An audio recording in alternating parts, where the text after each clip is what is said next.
Hey everyone, it's Kong again with a very special episode of Should You Summon? I'm going to be presenting high-level overviews as usual to help you decide whether this banner is worth your hard-earned vouchers and crystals, and spoilers, it is. This month we've got the highly anticipated launch of the Gintama crossover, featuring Gintoki and Kagura. And Shinpachi is also available for free from the Secret Realm event, although you don't need to worry about summoning him here. The banner will run for the duration of the monthly update from November 3rd to the 30th. As a raid-up banner, you have a 40% chance of getting either hero, with the remaining 20% still reserved for any off-banner character in the regular summoning pool. So yes, that means good old Gerald and Layla are still available here even though it's a crossover. As with previous crossover episodes, we can get two of my usual criteria out of the way in advance. First, bonds.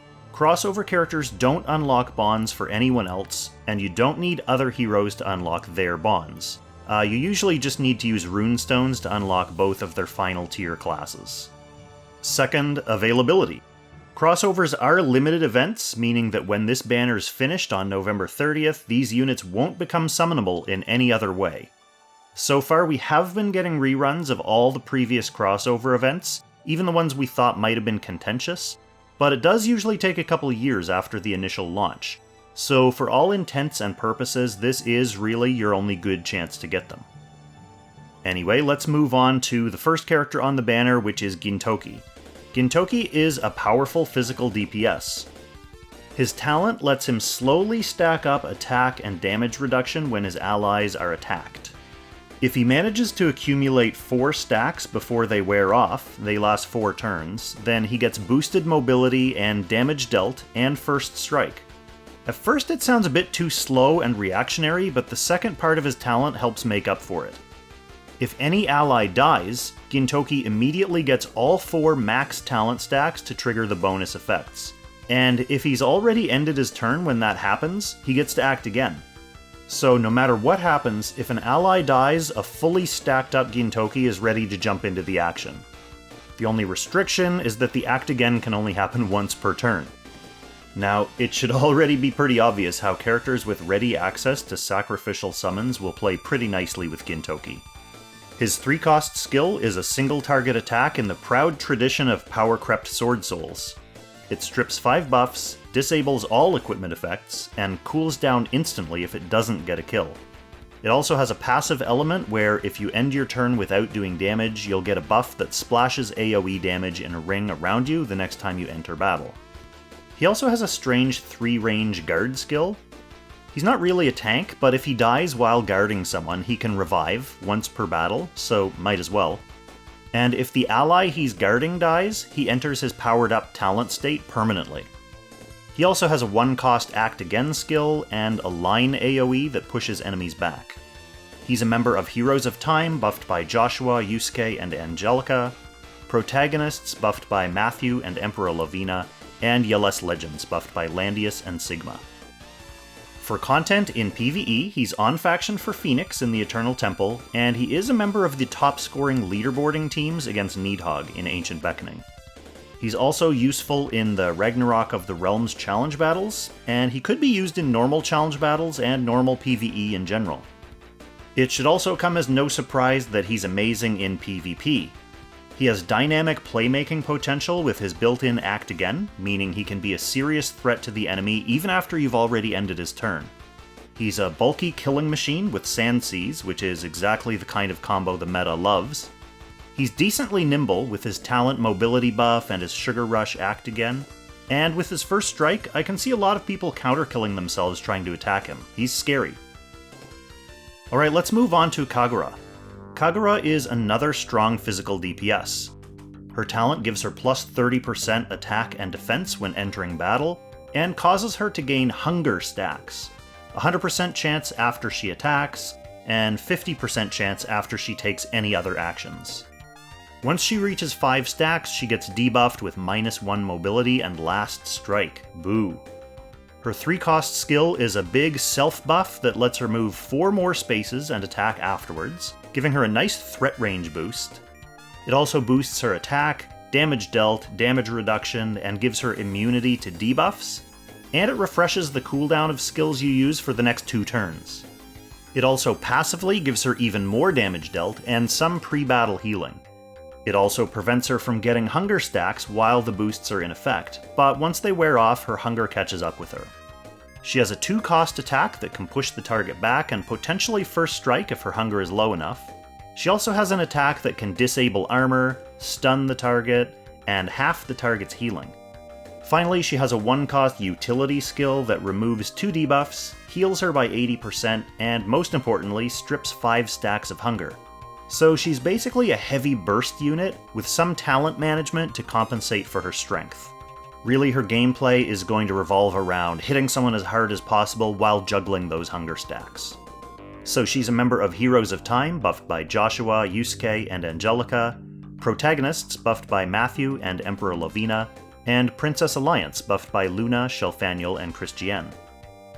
For content, in PvE, she's on faction for Phoenix and Leviar in the Eternal Temple, and technically for Needhog and Hugin and Munin in Ancient Beckoning, although she's not on the leaderboarding teams like her bannermate.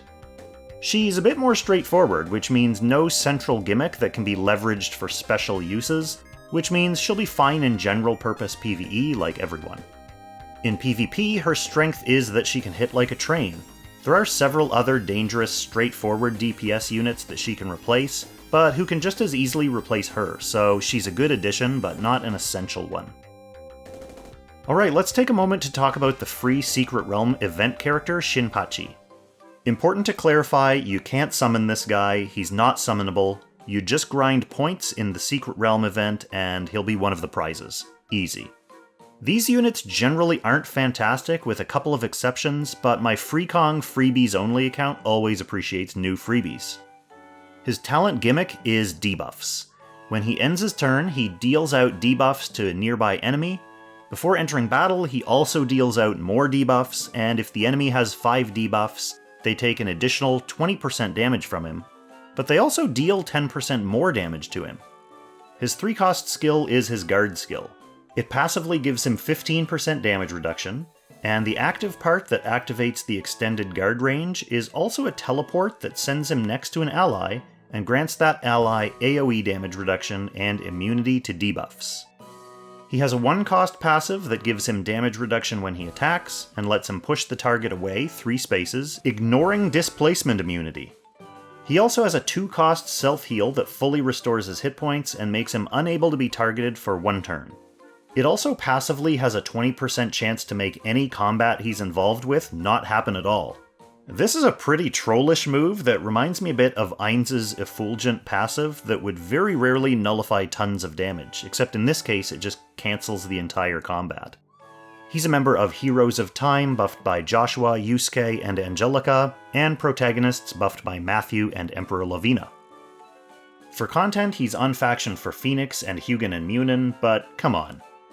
His main purpose is ostensibly PvP, and he does have a few separate instances of damage reduction, but he's not going to perform as a real main tank, not with Hilda, Christiane, and Lightbringer, and even Landius still out there. He could be a noob stomper or meme lord bait. You know who you are. Alright, let's move along to the notes for noobs. Gintoki is the latest in a line of versatile, powerful units with a lot of strong use cases, so I definitely recommend summoning for him. Kagura is more of a side grade whose job can be done by other units, so she's good, but you don't need to dump someone who's already working well for you. I do recommend her. Shinpachi is just a free SR unit. Don't try to summon him, you can't. Just get him for free from the Secret Realm event. Finally, this brings us to my usual reminder about upcoming banners. This was one of the big milestone banners that people have been saving up for, but we do still have the Lightbringer and Annie banner next month, and the new Zerida banner the month after that, so do try to keep some in the tank if possible. The rest of this month does bring further opportunities for temptation. Next week should be a raid-up banner featuring Christiane and Azusa, so if you're looking to summon the tank that Lightbringer will replace in a couple weeks, there's your banner. That week should also see the debut of a new special feature, recurring wishlist banners featuring characters from Langrisser 1 to 3. These are being pitched as a way to help newer players catch up by giving them greater control over the units they can summon, which is good. The week after that is the Origins of Light Destiny banner featuring young Jessica, King of the Red Moon, and Oboro. So that's your chance to get Oboro if you missed him or skipped him on his Raid Up debut. That week should also feature the launch of some new gear. Gear banners are always a trap, but coming right in the midst of 3 must-summon new character launches makes this one even more of a trap. Finally, the last week of the update will feature recurring Destiny banners featuring Liana, Luna, and Bozel, and Mariandel, Lambda, and Angelina. Anyway, that's it for this episode, so let us know on the Discord or in the comments below what kind of luck you ended up having with these excellent limited characters. I'm going to be shooting for just 1 copy of each. I'm not going to need to be in a huge rush to finish them before the Season 12 playoffs. I'm going to need to keep as many hard-earned vouchers and crystals as I can for next month and the month after that. Although I guess summoning more Gintoki might make ladder a little bit easier. We'll see if I think that's important. I will have a summoning video this week, so if I change my mind, you'll know in that video. Thank you so much for watching, I wish you all the best of luck, and I'll catch you in the next Should You Summon. Extra special thanks, of course, to our Langrisser tier channel members for so generously supporting the channel directly. Shout out to Levitt, Derek, Katesoon, Jared Portela, Jerome Meyer, Shara Ilimerius, and Harambe for keeping me in business. Thanks everyone.